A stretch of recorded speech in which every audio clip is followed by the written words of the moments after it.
ஆச்சி மசாலா எந்த சமையலும் ருசி தேடும் ரகசியம் 20 ரூபாய். 26 வருட நம்பிக்கை, லட்சக்கணக்கான சந்தோஷ திருமணங்கள். கல்யாணம்னாலே தமிழ் மேட்ரிமோனி தான். No compromise. உங்க சைடுலயும் எங்க சைடுலயும். It's a GT promise. GT Holidays, South India's #1 travel brand. 5 நிமிஷம் பேசினா குளத்தூர் கொத்து பரோட்டா. விஜய் பாட்டு தான் நினைக்கிறேன். தொட்டப்பட்டா ரோட்டு மேல முட்டை பரோட்டா சினிமா ஸ்டைல வருது. கொத்து பரோட்டா போட்டு இதுதான் தகுதி. ஓ, அந்த விமர்சனம் அது மக்கள்கிட்ட ரசிக்கிறான். திமுக ஒளிஞ்சிருமா? திமுகவை வெளுத்தா மக்கள் உங்களை தூக்கி வச்சு கொண்டாடுவாங்க. ஆனா தூக்கி வச்சு கொண்டாடுகிற பொழுது கோடிகளை வாங்கிட்டு திமுக செட்டில் ஆயிடும். இதனால மக்கள் தூக்கி போட்டான். இப்போ நேர முதலமைச்சரே ஆக்குறது விஜய் தான். 50 தலைவர்கள் இருக்காங்க திமுக. நேரு, பாபு, வேலு, மூர்த்தி, செந்தில் பாலாஜி 5 பேர் மேலையும் 50 வருஷத்துக்கு வெளியே வர முடியாத அளவுக்கு ஊழல் இருக்கு. கொண்டு நீதிமன்றத்தை கொடுத்தீங்கன்னா நீதிமன்றம் பதறி போய் என்னடா இவ்வளவாடா கொள்ளையடிச்சிருக்கீங்க, ஆளுக்கு 50 வருஷம். சினிமா நடிகனை பார்ப்பதற்கு கூடிய கூட்டத்தில் நசுங்கி செத்து போனவர்களுக்கெல்லாம் அரசு வேலைனா, அப்போ இந்த அரசு வேலைக்கான அடிப்படை ஆதாரமே அட்ரஸ் எல்லாம் போயிருதே. ஒரு நடிகரை பார்க்க வந்த கூட்டம் தானே, இதுல என்ன தியாகம் இருக்கு? அப்போ இனிமே என்ன ஆகும்? சினிமா பார்க்கறதுக்கு கட்டுக்கடங்கா கூட்டம் வரும். வறுமையில கூட வாழ்ந்துடலாயா, வைகோ மாதிரி வாழ்ந்துடாதேங்கிறான். கொள்கைவாதி தானே வைகோ. என்ன கொள்கை? கருணாநிதி எதிர்ப்பதே என் கொள்கைனாரு. அப்புறம் கருணாநிதி முதல்வராட்சி ஆக்குவதே என் கொள்கைனாரு. அப்புறம் ஸ்டாலினை ஒழிக்காம விட மாட்டேன்னாரு. கொஞ்ச நாள்ல ஸ்டாலினை முதலமைச்சர் நாற்காலி உட்கார போனாரு. இப்போ உதயநிதியை உட்கார போனாரு. இப்போ கடைசியாக யாரை உட்கார வைக்கிறங்கிறாரு? விஜயை உட்கார வைக்கிறங்கிறாரு. இது எது கொள்கை நீங்க சொல்லுங்க. 2 விஜய் பாஸ்கர்கள், 2 பேரும் ஊரை அடிச்சு உலையில போடுற ஆளுகள். இந்த 2 நபர் 12 விஜய் பாஸ்கர் கூட்டு வந்திருக்காங்க. இவர் விஜய பாஸ்கர் அல்ல, விஜயின் பாஸ்கர். கருணாநிதி குடும்ப ஊழல், இந்த ஊழலை ஒழிக்கிறதுக்கு எவ்வளவு பெரிய குற்றவாளியாக இருந்தாலும் மக்கள் ஏற்றுக்கிறான். அந்த குற்றத்தோட இதை பொருத்தி பார்த்தா ஒன்றுமே இல்லை சார். இது தூசு சார். 2 மாதம் தான் ஆச்சு, 2 வருஷம் தான் சார் கட்சி ஆரம்பிச்சு, 2 மாதம் தான் ஆச்சு. இவனுக்கு 75 வருஷமா விரட்டவே முடியல சார். அடுத்து இருக்கிற சீட்டில் உதயநிதி தான் முதலமைச்சர். கற்பனை பண்ணி பாருங்க. உதயநிதிக்கு பிறகு இன்பநிதி முதலமைச்சர். இது என்னையா மன்னராட்சியா? மீண்டும் ஆதம் தமிழர்களுக்கு வணக்கம். பல்வேறு துறைகளில் சிறந்த ஆளுமைகளை சந்தித்து நாம் நேர்காணல் எடுத்து வருகிறோம். அந்த வகையில் மீண்டும் நம்மோடு இணைந்திருக்கிறார் மூத்த பத்திரிகையாளர் தமிழா பாண்டியன் அவர்கள். அவரிடம் கேட்பதற்கு நிறைய இருக்கின்ற வாரங்களோடமே கேட்போம். வணக்கம் பாண்டியன் சார். வணக்கம். எப்படி இருக்கீங்க?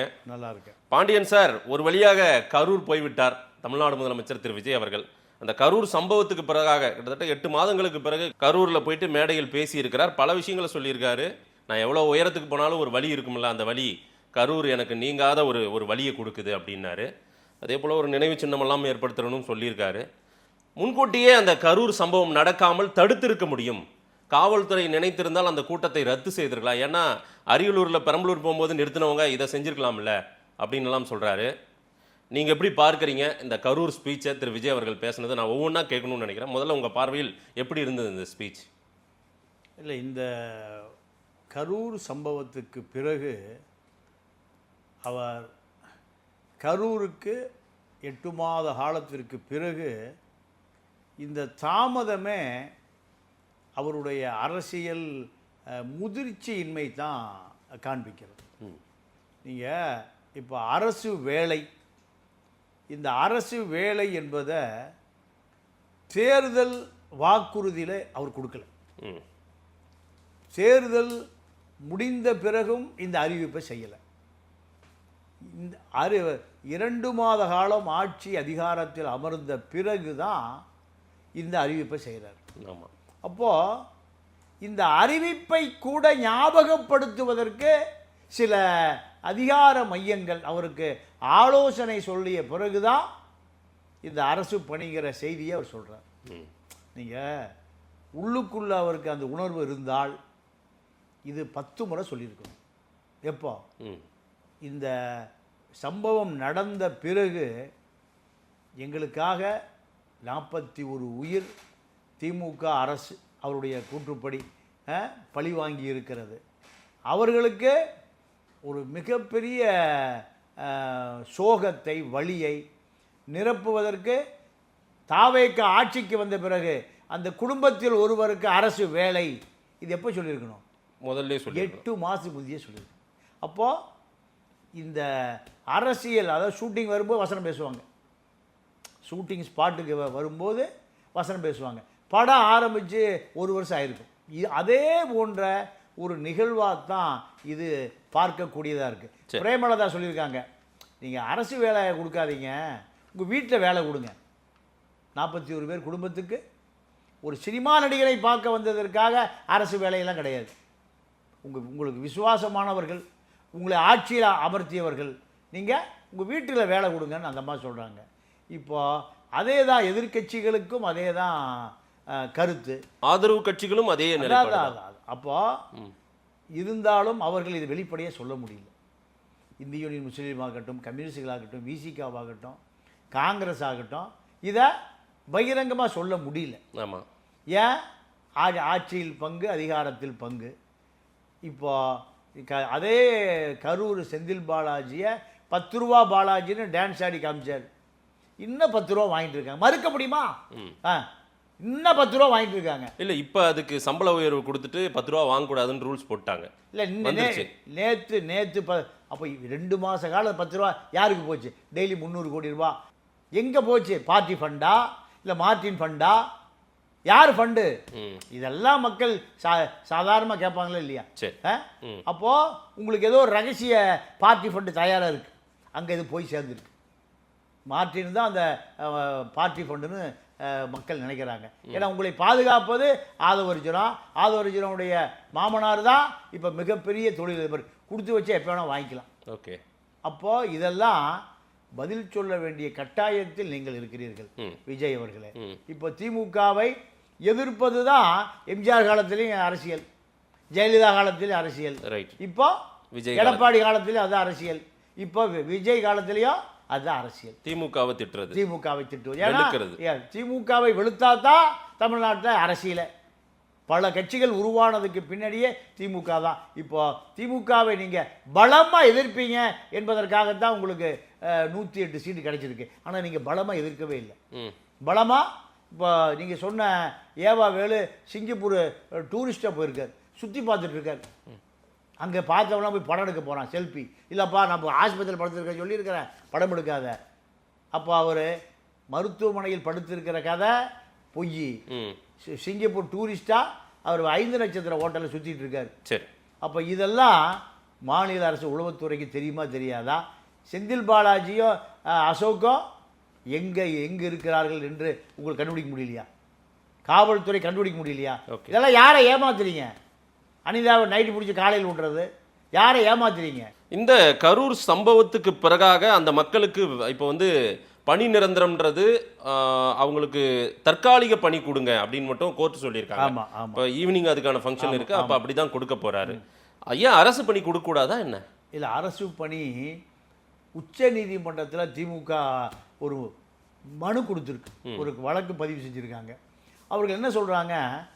அரசு பணி என்பது ஒரு அரசு ஊழியன் அகால மரணம் அடைந்தால், கல்வி தகுதி இருந்தால் மகனுக்கோ மகளுக்கோ மனைவிக்கோ கொடுப்பதாகத்தான் அரசு பணியை உருவாக்கப்படுது வாரிசுக்கு. இது எந்த அடிப்படையில்? இவர் ஒரு இழப்பீடு சார். இழப்பீடுனா அப்போ இப்போ திமுக எதிர்கட்சியாக இருக்குது. ஆமாம்.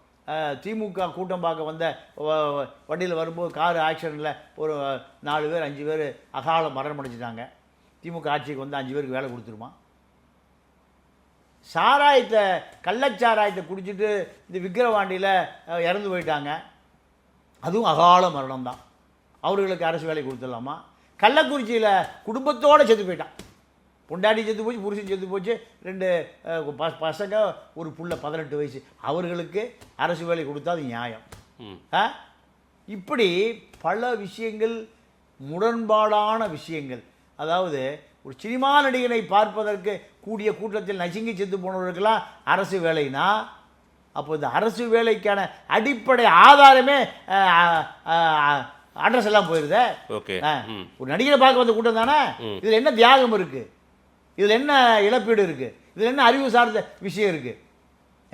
இல்லை சார், தகுதிக்கேற்ற ஒரு வேலை கொடுக்க போறாங்க. ஏதோ முக்கியமான பொறுப்புல எல்லாம் கொண்டு போய் எந்த ஏங்க சரி, பல லட்சம் பேர் படிச்சுட்டு வேலை இல்லாமல் கிடக்குறானுங்க. ம். எம்ப்ளாய்மெண்ட் ஆஃபீஸ் எதுக்கு தெரியுமா வச்சிருக்கான்? எம்ப்ளாய்மெண்ட் இருக்கவனுக்கு வேலை கொடுக்குறக்கா எம்ப்ளாய்மெண்ட் ஆஃபீஸ். ஆமாம். அப்போ அரசு வேலை ஒவ்வொருத்தர் கனவாக இருக்கு. சினிமா அப்போ இனிமேல் என்ன ஆகும்? சினிமா காரன் பார்க்குறக்கு கட்டுக்கடங்காக கூட்டம் வரும். ஏன் இப்போ தனுஷ் கட்சி ஆரம்பிச்சிட்டாரு, அவரையும் பார்க்க அவர் கட்சி ஆரம்பிக்கல சார், அந்த மாதிரி ஒரு செய்தி. கொடி தான் இல்லை, கொடினா அப்புறம் கட்சி தானே. கொடி எதுக்கு கொண்டு சேர கங்கை குண்டா கட்டார குண்டத்தில் பறக்கூட போறாரா தனுஷ்? சொல்லுங்க. தனுஷ் வேற அரசியல் இன்னும். ஆமா, தனுஷ் கொடி கிடி எல்லாம் தயாராகிட்டு இருக்காரு. இன்னும் என்னென்ன சார் எல்லாம் இந்த கேவலம் பூரா தமிழ்நாட்டில் தான் நடக்கும். ஏன் இவனுக்கு இந்த முட்டா புயல்களுக்கு அரசியலே தெரியாது. அப்போ தனுஷை பார்க்க கூட்டம் வந்து ஒரு அகால மரணம் விபத்தாச்சுன்னா ஆட்சிக்கு வந்தால் அரசு வேலை. இது கேவலமா இல்லையா? எந்த கட்சியாவது வாய் திறக்கிறாங்க பாரு, வாய் திறக்கல. ஏன்? எல்லாம் வசூலில் இருக்குது, எல்லாம் கோடிகள். இல்லை, எதிர்ப்பு தெரிவிச்சிட்டாங்க. குறிப்பா வைகோ ஆதரிச்சாரு. வைகோவோட சன் துரை வையாபுரி 2 பேர் தான் என்ன தப்பு, ஏன் கொடுத்தா என்ன தப்புன்னாங்க அவங்க. ஏன்னா இப்போ விஜய் வைகோவிட்ட தொடர்ந்து பேசுகிறாரு. நீங்கள் உங்கள் 2 எம்எல்ஏக்களை ரிசைன்மெண்ட் தேர்தலில் சந்தித்து பம்பரத்துலன்னு வாங்க, உங்களை நான் மந்திரியில் சேர்த்துக்கிறேங்கிறாரு.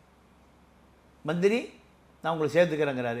இதுக்காக எதை வேண்டுமானாலும் தன்னுடைய இறுதி காலத்தில் செய்வார் வைகோ. எப்படியா மகனை மந்திரி ஆக்கணும், மகனை மந்திரி ஆக்கணும். இதை தாண்டி இவர்களுக்கெல்லாம் பெரிய தேவையே இல்லை, பெரிய கொள்கையே கிடையாது. கொள்கைவாதி தானே வைகோ. என்ன என்ன கொள்கை? சொல்லுங்க, ஏதாவது கொள்கைன்னு இருக்கா? ஒன்று, கருணாநிதி எதிர்ப்பதே என் கொள்கைனாரு. அப்புறம் கருணாநிதியை முதல்வராட்சி ஆக்குவதே என் கொள்கைனாரு. அப்புறம் நான் போர்வாளாக இருப்பேன் திமுகவுக்குனாரு. இப்போ அடுத்து என்ன சொன்னார்? ஸ்டாலினை ஒழிக்காமல் விட மாட்டேன்னாரு. கொஞ்ச நாளில் திமுகவுடைய போர்வாளே நான் தான்னாரு. ஸ்டாலினை முதலமைச்சர் நாற்காலி உட்கார பண்ணார். இப்போ உதயநிதியை உட்கார பண்ணார். இப்போ கடைசியாக யாரை உட்கார வச்சிருக்கா? உட்கார வைக்கிறேங்கிறாரு விஜயை உட்கார வைக்கிறேங்கிறாரு. இது இது எதில் இது எது கொள்கை? நீங்கள் சொல்லுங்கள், எது இதில் கொள்கை? ஏன் கருணாநிதியை எதிர்ப்பது கொள்கையா? கருணாநிதியை ஆதரிப்பது கொள்கையா? ஸ்டாலினை எதிர்ப்பது? அப்போ இதுதான். அப்போது அரசியல் காமெடி தான் வைகோ பார்க்கப்படுகிறார். அவருக்கு ஒரு கொள்கைவாதினா, கொள்கைவாதியை நீங்கள் அசிங்கப்படுத்தக்கூடாது. தூக்கு மரம் ஏறுகிற பொழுது கூட பகவத்சிங் என்ன சொன்னார்? இதியா கொஞ்ச நேரம் மார்க்ஸை படிச்சுட்டு வரேன்னார். காரல் மார்க்ஸை 1700 புத்தகத்தை இரவு பகலாக படித்து வசதி படைச்ச ஒரு மிகப்பெரிய கோடீஸ்வர குடும்பத்தில், அந்த ஜெர்மன் நகரத்தில் நான் அந்த வீட்டிலே போய் அவர் வீட்டிலே போய் பார்த்தேன். எவ்வளோ பெரிய வீடு, திராட்சை தோட்டம், ஒயின் தயாரிக்கிற பல தொழிற்சாலைகள், அருமையான நதி ஓடுற நதி தீரத்தில் வாழ்ந்த அந்த காரல் மார்க்ஸே கடைசியில் வறுமையில் செத்து போயிட்டார். அப்படி ஏதாவது சொல்ல முடியுமா? கொள்கைக்காக நான் வாழ்கிறேன்னு பகத்சிங்கை தூக்கில் போடுகிற பொழுது கூட மார்க்ஸ் புத்தகத்தை படித்து உலக தொழிலாளிகளுக்காக சிந்தித்த மார்க்ஸா இல்லை பகத்சிங்கா? அப்படி ஏதாவது வைகோ சொல்ல முடியுமா? இப்படி ஒரு ஆள் வாழவே கூடாது. வறுமையில் கூட வாழ்ந்துடலாம்யா, வைகோ மாதிரி வாழ்ந்துடாதேங்கிறான். எவ்வளவு வேதனையோடு ஒரு விஷயம் பதிவு செய்யப்படும். அப்போது கொள்கை என்றால் இந்த போன்ற காமெடிகள் தான் நிறைய பேர் இருந்திருக்கிறானே. வரக்கூடிய எதிர்கால சந்ததி பார்த்து தெரிஞ்சுக்கும். அதனால் வைகோவை நீங்கள் இனிமேல் அரசியலில் கொள்கை வீரன் தியாகினா எதுவுமே சொல்லிடாதீங்க. எம்ஆர் விஜயபாஸ்கர் முன்னாள் அமைச்சர், அவர் கட்சியில் சேர்ந்துட்டு இன்றைக்கி மேடையில் அவரும் பேசினார். வண்டியில் பார்த்தோம். நீங்கள் புரட்சி தலைவர், புரட்சி தலைவி, புரட்சி தளபதி அந்த வரிசையில் கொண்டு வந்துட்டார் திரு விஜய் அவர்களை. அதை ஆமாம். அப்போது இந்த விஜயபாஸ்கரை ஓபிஎஸ் தான் செந்தில் பாலாஜிக்கு மாற்றாக கண்டுபிடிச்சார். போட்டியா எப்படின்னா, செந்தில் பாலாஜி என்ன பண்ணுறாரு? ஓபிஎஸ் வந்து இன்ஸ்டன்ட் முதல்வர் அடிக்கடி. ஆமாம். அப்போது இந்த பதவி எனக்கு கொடுங்கன்னு இளவரசி மூலம், சசிகலா மூலம், ஜெயலலிதா மூலம் இந்த இன்ஸ்டன்ட் முதலமைச்சர் எனக்கு கொடுங்கன்னு முயற்சி பண்ணுறாரு செந்தில் பாலாஜி.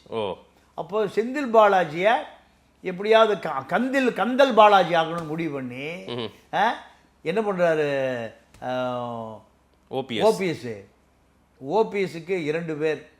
ஒருவர் பத்திரிகையாளர், ஒருவர் இன்னொருவர் நமது எம்ஜிஆர் பத்திரிகையாளர். 2 பேரும் கண்டுபிடித்த ஆள் தான் அந்த விஜயபாஸ்கர். எம்ஆர் விஜயபாஸ்கர் அவங்க தான் கண்டுபிடிச்சாங்க. கண்டுபிடிச்சி தான் அவர் அங்கே மந்திரி ஆக்குறாங்க. இதெல்லாமே திட்டமிட்டு நடந்தது. கரூர் செந்தில் பாலாஜியை அரசியலில் ஓரம் கட்டுவதற்காக கண்டுபிடிக்கப்பட்ட நபர் தான் எம்ஆர் விஜயபாஸ்கர். இவர் ஒரு பினாமி ஒருத்தரை பல கோடி டெண்டர் கொடுக்குறாரு, பல கோடி அவர் சம்பாதிக்கிறாரு. மந்திரி கிந்தியெல்லாம் போன பிறகு அவன் இடத்தெல்லாம் எழுதி வாங்கி கடத்தி வச்சு அடிக்கிறார், உதைக்கிறாரு. பல கோடி ரூபாய் இடம். இவர் டிரான்ஸ்போர்ட் மினிஸ்டராக இருக்கும்போது அந்த பினாமியுடைய டயர் கடையில் டயர் பாதி விலை கிடைக்கும். எங்கள் கவர்மெண்ட்டு பஸ்ஸுக்கு வாங்கின டயர் பாதி அவன் கடையில் இருக்கும். பாதி உதிரி பார்க்க லைட்டு கீட்டு எலக்ட்ரானிக் பொருள் நட்டு போல்ட்டு டயரு எல்லாம் அவன் பாதி கடையில் கிடைக்கும். பல்க் பர்ச்சேஸ் பண்ண மாட்டாங்க அரசாங்கத்தில்? எல்லாம் பண்ணுவாங்க சார். இங்கே டெப்போக்கு வரும்போது பாதி எடுத்து அங்கே எங்கே போயிடுவார், இங்கே போயிடும். இப்படி விற்று அவன் பல கோடி சம்பாதிச்சிட்டான். மந்திரி ஆன பிறகு இப்போ கணக்கு கொடுக்க மாட்டேங்கிறான். அவனை கடத்தி அடித்து உதைச்சி அவன் பொண்டாட்டி மிரட்டி அது ஒரு கேஸ் ஆகி ஓடி ஒளிஞ்சு ஜெயிலுக்கு போய் தப்பி கிப்பி அந்த நபர் தான் இப்போ விஜய் பக்கத்தில் நிற்கிறார். தூய ஆட்சி. நீங்கள் ஒரு ஊழல் செய்து சிறைக்கு போய் பினாமி வைத்து அரசு சொத்துக்களை ஏமாற்றி விற்று பினாமியை விற்று அந்த நபரை விஜய் வாங்க கரூரில் நீங்கள் தான் தலைமை தாங்கணும் கூப்பிட்டாருன்னா எது திமுகவை பேசுவதற்கு உங்களுக்கு என்ன தகுதி இருக்கு? திமுக ஊழல் கட்சி, உலகறிந்த ஊழல் கட்சி தான் வாஸ்தவம். இந்த ஊழல் கட்சியை எதிர்ப்பதற்கு ஒரு ஊழல் இல்லாத ஆள் இருக்கணும். ஒரு குற்றவாளியை ஜாமீன் எடுக்கிறதுக்கு இன்னொரு குற்றவாளி தான் போலீஸ் ஸ்டேஷன் போவானா சொல்லுங்க? இல்லை, இங்கே அவருக்கான அந்த ஸ்பேஸ் கிடைக்காதுல்ல. பழைய அந்த கட்சியில் அவர் செஞ்சதோ அரசியலில் செஞ்சதோ அங்கே பண்ண முடியாதுல்ல அப்படின்றாங்க. பண்ண முடியாத ஆள் இங்கே எதுக்குன்னு கேட்குறேன் சார். ஒரு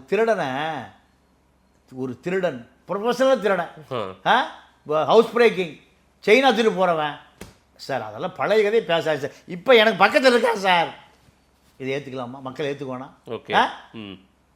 சரி, 2 விஜயபாஸ்கர்கள் 2 பேரும் ஊரை அடித்து உலையில் போடுற ஆளுகள். இந்த 2 நபர்களை இந்த 2 நபர் 12 பேர் கூட்டு வந்திருக்காங்க. 12 விஜயபாஸ்கர் கூட்டு வந்திருக்காங்க. இவர் விஜயபாஸ்கர் அல்ல, விஜயின் பாஸ்கர். 2 பேரும் விஜயின் பாஸ்கர். நாங்கள் 12 சீட்டு ஜெயிக்க வச்சு தரேன் சார் உங்களுக்கு. கால் சவரன் கொடுத்தா நான் ஜெயித்தேன். யார்? இப்போ விராலிமலை செந்தில் விஜயபாஸ்கர் சொல்கிறாரு. கால் சவரன் கொடுத்து ரிசர்வ் பண்ணிட்டேன் சார். எலெக்ஷனுக்கு முன்னாடி நான் ஜெயிச்சிட்டேன். எலெக்ஷன்லாம் வர்றதுக்கு முந்தைய எனக்கு ஓட்டு வந்துருச்சு, நான் ஜெயிச்சிட்டேன் சார். இப்போ அதே போல் 12 சீட்டை உங்களுக்கு நான் ஜெயிக்க வச்சிடறேன். நீ எல்லாத்தையும் கட்டி விட்ருக்கேன். யாரை? விசிகா, கம்யூனிஸ்டுகள். இல்லை கேள்வி கேட்குறேன் சார், கேள்வியாக கேட்கக்கூடாது. எல்லாத்தையும் விரட்டி விட்ருங்க. உங்களுக்கு 12 சீட்டு தான் நான் தர்றேன். ஓ, அந்த 108 அந்த 118 பெரும்பான்மையை நான் டேலி பண்ணிடுறேன். என்கிட்ட வேலையை விட்டுருங்க. உங்கள்கிட்ட இருக்கிற ஆளுகள்லாம் அந்த வேலையை செய்ய முடியாது, நான் செய்கிறேன். அம்மாவுக்கே நான் தான், எடப்பாடிக்கு நான் தான், ஓபிஎஸ்க்கு நான் தான், எல்லாத்துக்கும் நான் தான், சசிகலாவுக்கு நான் தான், ஆர்கே தொகுதியை நான் தாங்க நிறுத்தினேன். நின்றுச்சா? என் வீட்டில் தான் 100 கோடி ரூபா பணம் இருந்து எடுத்தான் இன்கம் டேக்ஸ் டிபார்ட்மெண்ட்டு. நான் எவ்வளோ திறமை பார்த்தீங்களா? 100 கோடி என் வீட்டில் வச்சுருந்தேன். மருந்து ஊரா டூப்ளிகேட் மருந்து, மாத்திரை ஊரா கோதுமை மாவில் செஞ்சது, மைதா மாவில் செஞ்சது. இதை கொடுத்தாங்க 100 கோடி நான் வச்சுருந்தேன். ஊழல் பிஜேபியை நான் கட்டிங் கொடுத்தேன், கமிஷன் கொடுத்தேன் எல்லாம். அதையும் மீறி 100 கோடி ரூபா என் வீட்டிலேருந்து எலெக்ஷன் செலவுக்கு வந்து எடுத்துட்டாங்க. ஏன்?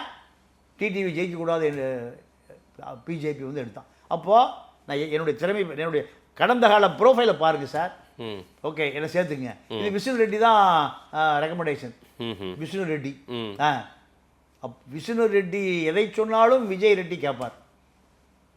விஜய் ரெட்டி இல்லை. ஆமாம், இல்லை முழுக்க ஆந்திராவில் டெல்லியில் யார் இப்போ தமிழ்நாடு பிரதிநிதி? வெங்கட்ரமண ரெட்டி. எல்லா ரெட்டி ஒழிஞ்சிருக்கு வெளியில் வர்றதில்ல முன்னாடி. ஏன் ஆந்திராவிலேருந்து கர்நாடகா, தமிழ்நாட்டில் ஆளே கிடைக்கலையா? நீங்கள் எதை செஞ்சாலும் உனக்கு எவனும் கேட்க மாட்டான். ஏன்னா மொத்தமாக பார்க்குறான். பெரும் ஊழல், கருணாநிதி குடும்பம் ஊழல். இந்த ஊழலை ஒழிக்கிறதுக்கு எவ்வளோ பெரிய குற்றவாளியாக இருந்தாலும் மக்கள் ஏற்றுக்கிறான். எவ்வளோ பெரிய குற்றம். அந்த குற்றத்தோட இதை பொருத்தி பார்த்தா ஒன்றுமே இல்லை சார். இது தூசு சார். 2 மாதம் தான் ஆச்சு, 2 வருஷம் தான் சார் கட்சி ஆரம்பிச்சு, 2 மாதம் தான் ஆச்சு. இவனுக்கு 75 வருஷமாக விரட்டவே முடியல சார். ரஜினியை வச்சு விரட்டி பார்த்தார், கமலை வச்சு விரட்டி பார்த்தாரு, யாரை வச்சு மிரட்டி ஒன்றுமே முடியல சார். அடுத்து உதயநிதி இருக்கிற சீட்டில் உதயநிதி தான் முதலமைச்சர். கற்பனை பண்ணி பாருங்கள்.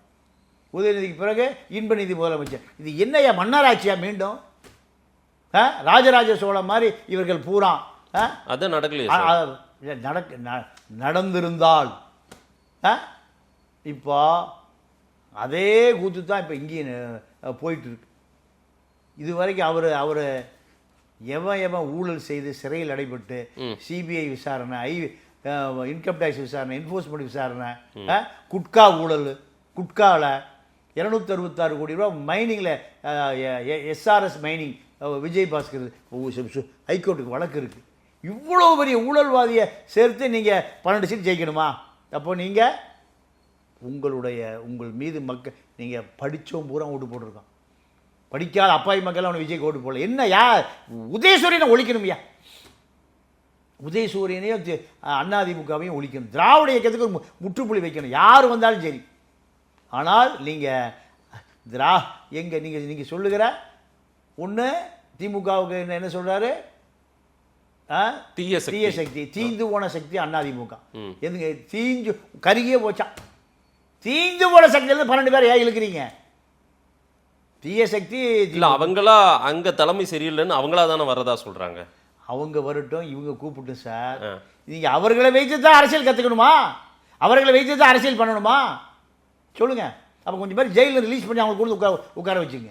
ஜெயிலில் கொஞ்சம் அக்யூஸ்ட் இருக்கான்ல, அவனை பூரா கொண்டு வந்து நீங்கள் உட்கார வச்சுங்க. திராவிட இயக்கத்துக்கு நிகராக கூட்டம் பாருங்க ஆர்கனைஸ் பண்ணதை பார்த்தீங்களா? கூடத்தான் செய்யும். இது வந்து காசு கொடுக்காத கூட்டமா? ஆமாம் ஆமாம் ஆமாம் ஆமாம். அதே போல் வழிநடுகளும் அவர் திருச்சியிலேருந்து ஏர்போர்ட் இறங்கி வராரு.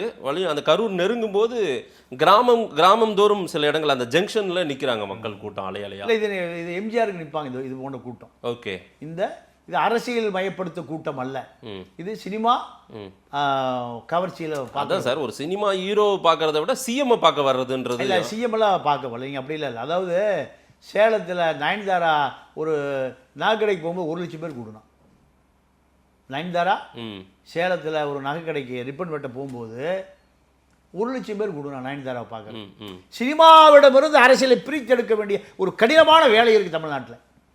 ஆனால் இப்போ தனுஷ் மாதிரி ஆட்கள் கொடியெல்லாம் இது அறிமுகப்படுத்துறது, லாரன்ஸ் மக்கள்கிட்ட கேட்கறது, இன்னும் சூர்யா ஒரு இல்லை நான் தண்ணியில் விளக்கம் கொடுத்தாரு அப்படி நான்லாம் அரசியலுக்கு வரலன்றது, இதெல்லாம் என்ன மெசேஜ்? இல்லை, அதெல்லாம் ஒன்றுமே இல்லை சார். அதெல்லாம் எடுபடாது சார். இப்போ விஜய் திமுகவை 2 ஆண்டு காலம் கடுமையாக எதிர்த்தார். திமுகவை எதிர்க்கக்கூடிய ஆதவர்ஜனா அங்கே அடையாளமாக இருந்தார். இதெல்லாம் தான் விஜய்க்கான வெற்றிக்கு ஒரு காரணம். வேற விஜய் மீது வெற்றியெல்லாம் சொல்ல முடியாது சார். திமுகவை எதிர்ப்பதற்கு ஏதாவது சக்தி கிடைப்பானு மக்கள் ஒவ்வொரு 10 வருஷம் தேடுவான். ஏன் அதிமுக இல்லையா? அதிமுக இதை விட ஊழல். எதை விட? திமுகவை விட பெரும் ஊழல் அது. அங்கே 10 பேர் சம்பாதிக்க ஒரே ஆளாக வேலுமணி அடிச்சுட்டு போயிடுவார். பல லட்சம் கோடி. எடப்பாடி வேலுமணி 2 பேரும் தான். மீதியெல்லாம் சில்லறை பிசுறு தான். ஏதோ ஒரு படத்தில் இந்த ரவுண்ட் டேபிளில் விவேக் வெட்டரி டாக்டர் இருப்பார், மிருகத்துக்கு ஊசி போட்ட டாக்டராக இருப்பார். அப்போ சில்லறனோட தனியாக பிரி, நோட்டை தனியாக பிரிங்குவார், பிரித்து வச்சுருப்பாங்க. நோட்டை பூரா இந்த பக்கம் திருப்பு, நோட்டை பூரா நான் எடுத்துக்கிறேன், சில்லறை பூரா நீ எடுத்துக்கிற மாதிரி வேலுமணியும் எடப்பாடியும் நோட்டை பூரா இவங்க தள்ளிட்டு போயிடுவாங்க, சில்லறையை பூரா வந்துடுது. அதுதான். அப்போ அதையும் மக்கள் பார்க்குறானா இல்லையா? அப்போ இதெல்லாம் பார்த்த இந்த திராவிட இயக்கத்தையே ஒழிக்கணும் ஐயா. திராவிட இயக்கத்தையே ஒழிக்கணும். அப்போ யார் கிடைப்பா? திமுகவை வலுவாக எதிர்க்கிறார். இது ஒண்ணுதான் தகுதி. எது?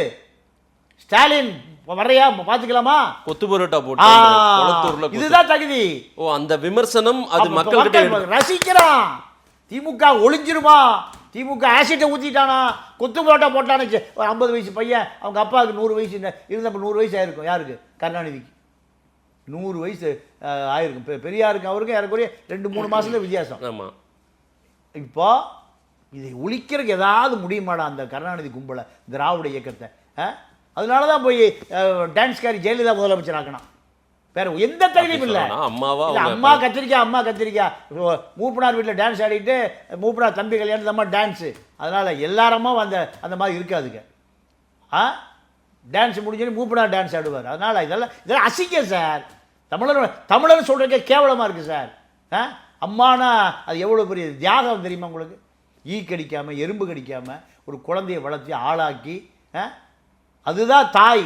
இது இந்த சனியனுக்கெல்லாம் இதெல்லாம் அம்மாவா? அம்மாங்கிற வார்த்தை அசிங்கமாகி போச்சு. இங்கே தலைவான என்ன தெரியுமா வார்த்தை? என்ன வார்த்தை? ப்ராடுப்பாயின்னு அர்த்தம். என்ன தலைவா சாராயம் வைக்கணும், தலைவா சௌரியமாக இருக்கியா? கஞ்சா வைக்கிற தலைவா சௌரியமாக இருக்கியா?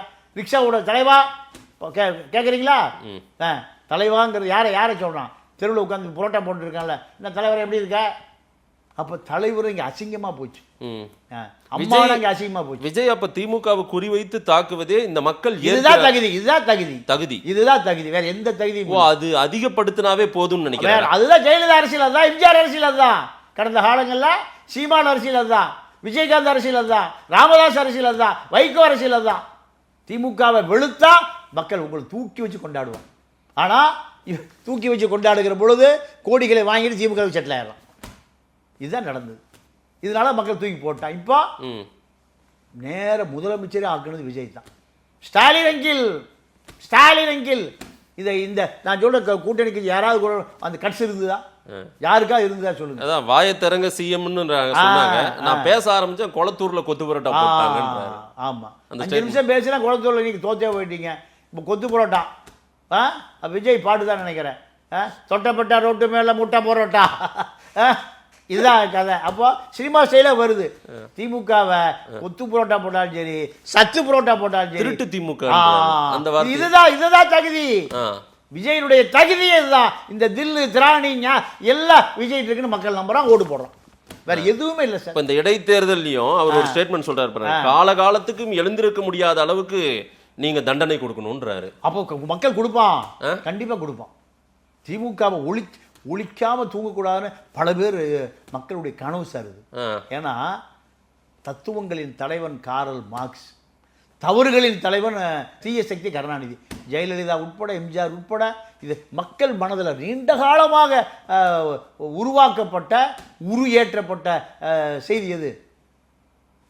திமுகவும் தீய சக்தி இல்ல சார். திராவிட இயக்கத்துல திமுக பரிணாமம் நிறைய மக்கள் வளர்ச்சி பாதையில அடுத்த கட்டத்துக்கு முன்னேற கொள்கையை உட்புகுத்திக்கிட்டது எல்லாமே திமுக. ஒரு கொள்கையும் கிடையாது, ஒரு கத்திரிக்காயும் கிடையாது. ஈழ பிரச்சனை, கச்சத்தீவு, முல்லை பெரியாறு, இப்படி காவிரி பிரச்சனை எல்லாம் தோத்து போய் திராவிட இயக்க முகம் கிழிந்து தொங்குது சார். திராவிடத்துக்கு உயிர் கொடுத்ததே திமுக தானே சார்? இல்ல, திராவிடத்தை அழித்ததே திமுக. நீங்க மாத்தி சொல்றீங்க. பெரியார் தான் திராவிட இயக்கத்தினுடைய அடையாளம். கடைசி வரைக்கும் பெரியார் தான் இப்பவும் பேசிட்டு இருக்காங்க. ஆமா, பெரியார் தான் பேசிட்டு இருப்பாங்க, வாஜ்பாயும் பேசிட்டு இருப்பாங்க. ஆர்எஸ்எஸ் நல்ல இயக்கம், அது சமூக சீர்திருத்த இயக்கம் சார். அது இல்ல சார், அது சார் இது அது உங்களுக்கு அந்த பாசம் வந்துருச்சு, உங்களுக்கு அந்த அடையாளம் வந்துருச்சு. நீங்க விட்டு தானாடா விட்டாலும் சதையாடுங்கிற மாதிரி சார். இல்லை சார், அப்படி சார், இப்படி சார். நீங்க சாக வரைக்கும் 2 சிறுநீரகம் செயலிழந்த பிறகும் 94 வயது வரை சமரசமே செய்து கொள்ளாமல் வாழ்ந்த ஒரு பெரும் தலைவர் தான் பெரியார். சாக வரைக்கும் இல்லை, ஆர்எஸ்எஸ் நல்ல இயக்கங்க, பூரிக்கு திங்கலாங்க, புள்ள குட்டியெல்லாம் கோடீஸ்வரன் ஆயிருங்க. அன்னைக்கு அந்த கிழவன் சொல்லவே இல்லையே. இத்தனைக்கு கோடீஸ்வரன் அந்த கிழவன், அந்த பெருசு பரம்பரை கோடீஸ்வரன். அந்த கிழவன் சாக வரைக்கும் சமரசமே செய்து கொள்ளவில்லை. அதுதான் ஒரு தலைவர். இன்னைக்கு வரைக்கும் பெரியாரை விஜய் பெரியார் சந்தோஷமா இருக்கு பார்க்கறதுக்கு. பெரியாரை இன்னொரு ஒரு சனியை இருக்கு, சைமன் சனிய, பெரியாரை உடைப்பதுதான் எது? பார்ப்பன கடப்பாறை எடுத்து திராவிடத்தை உடைப்பதுதான் என் கொள்கைனா நீ யாருக்கு பிறந்தா? உடைய பிறப்பே சந்தேகம். எத்தனை பேர் நீங்க தலித் மக்களுக்கான போராட்ட தலைவர், முதுகுளத்தூர் கலவரம் நடக்குது, வரலாறு தெரியாத முட்டா பயிலுக்கு நான் சொல்றேன், கலவரம் நடக்குது. தேவேந்திர குல வேளாளர்கள் தாக்கப்படுகிறார்கள் ஆதிக்க சாதியால். இந்த கிழவன் கிளம்பி போறார் எங்க? மதுரைக்கு. கலவரத்தில் பெரியார் தொண்டை கருப்பு சட்டக்காரர் பூரா தாழ்த்தப்பட்ட மக்கள் பின்னாடி இல்லையாண்ணா. இது தெரியுமா அங்க இருக்கிற முட்டா பயில்களுக்கு? கலவரம் அன்னைக்கு நின்று போச்சு.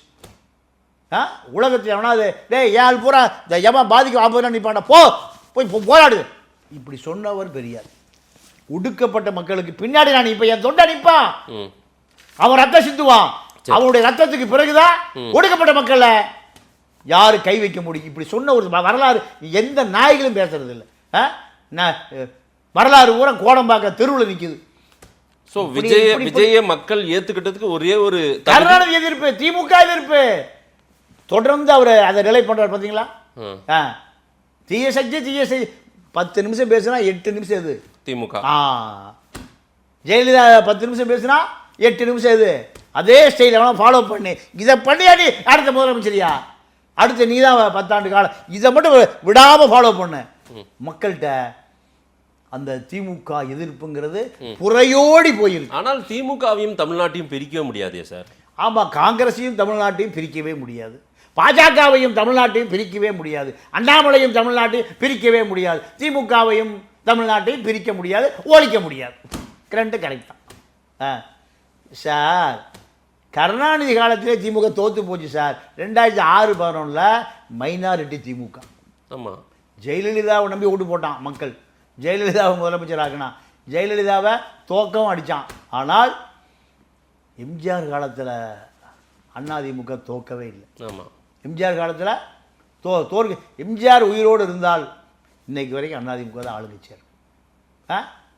ஆனால் இன்னைக்கு கருணாநிதி இன்னைக்கு விஜய்க்கு அந்த மாதிரி ஒரு வாய்ப்புகள் கிடைக்கும் சொல்றீங்களா? அது இந்த 5 வருஷத்துக்குள்ள இப்போ அவர் ரெட்டை வேடத்தில் இருக்கார். யாரு? விஜய். என்ன ரெட்டை வேடம்? ரெட்டை வேடம்னா உண்மையாகவே மக்களுக்கு ஏதாவது செய்யணும்னு நினைக்கிறாரா, இல்லை செய்வதை போல நடிக்கிறாரா? அவர் தான் கருணாநிதியே சொல்றதுதான் ஊழல் இல்லாத ஆட்சின்னு தான் சொல்லுவார். எடப்பாடியும் சொல்லுவார். எடப்பாடி முதலமைச்சராக இருக்கும்போது ஊழலே இல்லைங்க, ஊழலே பண்ணிடுவேன்னு சொல்லுவார். அது அல்ல. இப்போ நல்ல ஆலோசகர்கள் அவர்களுக்கு இருப்பதாக செய்தி வருது. ஆனால் திமுக மீது, திமுக செய்த ஊழல்கள் மீது நடவடிக்கை எடுக்கணும்னு மக்கள் எதிர்பார்க்குறான். ஒரு நடவடிக்கையுமே காணும். இப்பதான் எல்லாம் ஓடி ஒளிறாங்களே, ஊர் அடிச்சு ஒளியில போட்டவங்களாம் ஓடி ஒளிறாங்கன்னு அவரே பேசுறாரு. அவரே ஓடி ஒளிய சொல்லியிருப்பாருன்னு நினைக்கிறேன் நான் என்ன கேட்குறேன், 1 லட்சம் போலீஸ் இருக்குது, செந்தில் பாலாஜியும் அசோக்கையும் பிடிக்க முடியாதா? இல்லை 15 நாளைக்கு முன்பே ஏவா வேலை அந்த எஸ்பி கூப்பிட்டு அவர் கொஞ்சம் ஃபாலோ பண்ணுன்னா ஏர்போர்ட்டில் ஏறி போயிருப்பாரா? சிங்கப்பூரில் சுற்றுலா போயிருப்பாரா? சொல்லுங்கள். சார்ஜிட்டை போட்டு கொண்டு போய் அனிதா ராதாகிருஷ்ணன் மேலே என்னென்ன ஊழல், 6 வருஷம் உள்ளே வர முடியாது, அவ்வளோ வழக்கு இருக்குது, அவ்வளோ ஊழல் இருக்குது. செந்தில் பாலாஜி, ஏவா வேலு, அனிதா ராதா சீனை போடுறீங்களா? நீங்களும் சினிமாக்காரன் தான், மக்கள் அதையும் பார்க்கத்தான் செய்கிறான். எவ்வளோ நாளில் நீங்கள் எக்ஸ்போஸ் ஆக போகிறீங்க என்பது உங்களுடைய நடவடிக்கையை பொறுத்து. ரைட். மக்கள் என்ன என்ன நினைக்கிறான், திமுகவை ஒழிக்கணும்னு நீங்கள் சொல்கிறீங்கல்ல, இதான் ஒழிக்கிற ஸ்டைலு. ஊழல் பண்ணதை மக்களுடைய சொத்தை மீட்டு எடுங்க, வேறு ஒன்றும் பண்ண வேண்டாம். 5 லட்சம் கோடி இப்போ திமுக காரன் குடும்பத்தில் இருக்கு. நீங்கள் அந்த செக்ரட்டரியை கூப்பிட்டு, இப்போ ஹைவே செக்ரட்டரியை கூப்பிட்டு சிஇ ஏவா வேலுக்கு ஆளினால் அவர் தான், எனக்கு பேர் மறந்து போச்சு, 50 கோடி எடுத்துகிட்டு ஆதவ வீட்டுக்கு போகிறார். ஐயா உங்களை பார்க்க வரேன், என்னெல்லாம் பார்க்க வேண்டாம், நீ அபூர்வராக மாறிடு. என்ன பிரகாஷ், சத்யபிரகாஷா ஏதோ பேர், அவர் பேர். அத்தனை விஷயம் அவரே கொடுக்குற தயாராக இருக்கார் ஏவா வேலு மேலே. ஏன் அவரை பயன்படுத்த மாட்டேங்கிறீங்க? CA chief engineer of highways 50 கோடியோடு போய் ஆதரவு பார்க்குறாரு. சும்மா வெறுங்கையில் பார்க்கக்கூடாதுங்கன்னு. சும்மா போகும்போது 50 கோடினா ஏவா வேலுக்கு எத்தனை 1000 கோடியை கொடுத்துருப்பாரு. இவருக்கு இவ்வளோ இருக்குன்னா அவர்கிட்ட கடைசியிலங்க கவர்மெண்ட் முடியும் போது 350 ஹைவேஸ் ஒப்பந்தக்காரர்கள் இருந்திருக்கான். ஆளுக்கு 5 கோடி ரூபாய், 1750 கோடி ரூபாய் ரிலீஸ் பண்ணியிருக்காரு. ரிலீஸ் பண்ணால் 1 கோடி அவர்களுக்கு, 1 கோடி எடப்பாடிக்கு. யாருக்கு? ஏன்னா எடப்பாடி அடுத்து ஆட்சிக்கு வர போகிறார்ல, அதனால் அட்வான்ஸ் தொகை. 1 கோடி மாவட்ட செயலாளர்களுக்கு, 1 கோடி அமைச்சர்களுக்கு, 5 கோடி ஒரு ஆளுக்கு. அப்படியே 1750. கடைசியில் அந்த சீஃப் இன்ஜினியர் தான் ரிலீஸ் பண்ணியிருக்கார். அப்போது அவரை கூப்பிட்டு ஐஸ் பாரில் படுக்க வச்சிங்கன்னா பல 1000 கோடிக்கு நடந்த ஊழல் ரோடே போனால் என்ன எதுக்கு தெரியுமா கொடுத்தாங்க? 5 கோடி ரூபா ஹைவேஸில் பேட்ச் ஒர்க் பண்ணுறதுக்கு. பேட்ச் ஒர்க்கே 5 கோடி. பேரில் போட்டு எடுத்துக்க, நீ 1 கோடி எனக்கு கொடு, 1 கோடி மாவட்ட செயலர் கொடு, 1 கோடி நீ எடுத்துக்க, 1 கோடி எடப்பாடி கொடுத்துரு. யாருக்கு? எதிர்கட்சி. அவர் ஆளுங்கட்சியாக வரப்போகிறார். இதெல்லாம் விஜயெல்லாம் கணக்கில் எடுக்கலை. அப்போது அவர் ஒருத்தர் பார்த்தா 1750 கோடி ரூபா ஊழல். எத்தனை வருஷம் கிடைக்கும் வேலுக்கு? வேலுக்கும் சிஇ சீஃப் இன்ஜினியர் 2 பேருக்கும் ஆளுக்கு 10 வருஷம் கிடைக்கும். ஒளிஞ்சே போகாதான். 50 தலைவர்கள் இருக்கான் திமுகவில். நேரு, பாபு, வேலு, மூர்த்தி, செந்தில் பாலாஜி 5 பேர் மேலேயும் 50 வருஷத்துக்கு வெளியே வர முடியாத அளவுக்கு ஊழல் இருக்குது. கொண்டு நீதிமன்றத்தை கொடுத்தீங்கன்னா நீதிமன்றம் பதறி போய், என்னடா இவ்வளவாடா கொள்ளை அடிச்சிருக்கீங்க, ஆளுக்கு 50 வருஷம். ஐம்பெரும் தலைவர்கள். 50 தலைவர்களுக்கு 50 வருஷம் கிடைக்கும். ஏங்க திராவிட இயக்கத்தில் ஐம்பெரும் தலைவர்கள்னா வேறங்க. ஆமா, இவங்க தான் இப்ப 50 தலைவர். இன்பநிதிக்கு தெரிஞ்ச 50 தலைவர்கள், உதயநிதிக்கு தெரிந்தவர்கள், ஸ்டாலினுக்கு தெரிந்தவர்கள், துர்காவுக்கு தெரிந்தவர்கள், சபரீஷனுக்கு தெரிந்தவர்கள் யாரு? இந்த 50 தலைவர் நான் சொல்ல 5 பேர் தெரியுமான்னு கேளுங்க. சபரீஷனை போய் திமுகவை ஆரம்பித்த 50 தலைவர்கள் பேர் சொல்லுங்கள் கேளுங்க. சம்பத் தெரியுமா, என்விஎன் நடராஜன் தெரியுமா, அப்படியெல்லாம் கேளுங்க. அண்ணாவை தெரியுமா, நல்லா கேளுங்க. எங்களுக்கு தெரிஞ்சது போல 50 தலைவர்கள். மதுரையில் மூர்த்தி, திருச்சியில் நேரு, பாபு, சேகர் பாபு, செந்தில் பாலாஜி, ஏவா வேலு, 50 தலைவர்கள். திமுக கொடியை உருவாக்கியவர்களே ராபின்சன் பூங்கால் அவர் தான். கொட்டுற மலையில் உட்கார இடம் இல்லாமல் பார்க்க ஆரம்பிக்கப்பட்ட கட்சி தான் ராபின்சன் பூங்காவில். இது இந்த வடசென்னை ராபின்சன் பூங்காவில் ஆரம்பிக்கப்பட்ட கட்சி தான் திமுக. அப்போ இந்த 50 தலைவர்களை பின்னாடி நின்று இருந்தாங்க. யார்? சேகர் பாபு, செந்தில் பாலாஜி, நேரு, மூர்த்தி, வேலு எல்லாம் 50 தலைவர்கள் கொடியை உருவாக்கும் போது அப்போ இதெல்லாம் விஜய் இன்னும் சீரியஸ் ஆனால் ஊழலே பண்ணாத இந்த ஊழல் பேர் வழிகளை சேர்த்து கொள்ளாமல் உண்மையாகவே ஆட்சி அதிகாரம் மக்களிட நிலை பெற வேண்டும் என்று சொன்னால் திமுக மீது கடுமையான நடவடிக்கை பாய்ச்ச வேண்டும். அப்படி பாய்ச்சினால்தான் உங்களுக்கு ஆதரவு பெருகும். இந்த ஊழல் பேர் வழிகளை விஜயின் பாஸ்கர்களை விரட்டி விட்டுட்டு 200 சீட்டு உங்களுக்கு கிடைக்கும். பார்க்கலாம் சார், அது நடக்குதான்றதை பார்ப்போம். நிறைய விஷயங்கள் மறுபடியும் உங்களுடைய மனதில் ஆள் மனதில் இருக்கிற திமுக வன்மத்தை நிறைய கொண்டு வந்து கூட்டியிருக்கீங்க. வன்மை இல்லை, மக்களை ஏமாற்றுகிறாள். என்னையா ஏமாத்துறான்? நான் பஞ்சப்பரார், என்கிட்ட ஏமாத்துற என்ன இருக்குது? நானும் ஒரு அப்பாவி மக்கள். 66 ஆண்டு காலமாக இப்போ மக்களை தொடர்ச்சியாக அந்த கருணாநிதி குடும்பம் எந்த அரசியல் பின்னணியும் இல்லாமல், எந்த ஆதரவு பின்னணி இல்லாமல் இந்த ஈழத்தை துரோகம் பண்ணால், காவிரி காஞ்சி போச்சு, கச்சத்தீவு நாசமாக போச்சு, எல்லாம் யார் காலத்து முல்லைத்தீவு காணாமல் போச்சு, பாலாறு பொய்ச்சு போச்சு, அடிக்கிட்டே போகலாமே.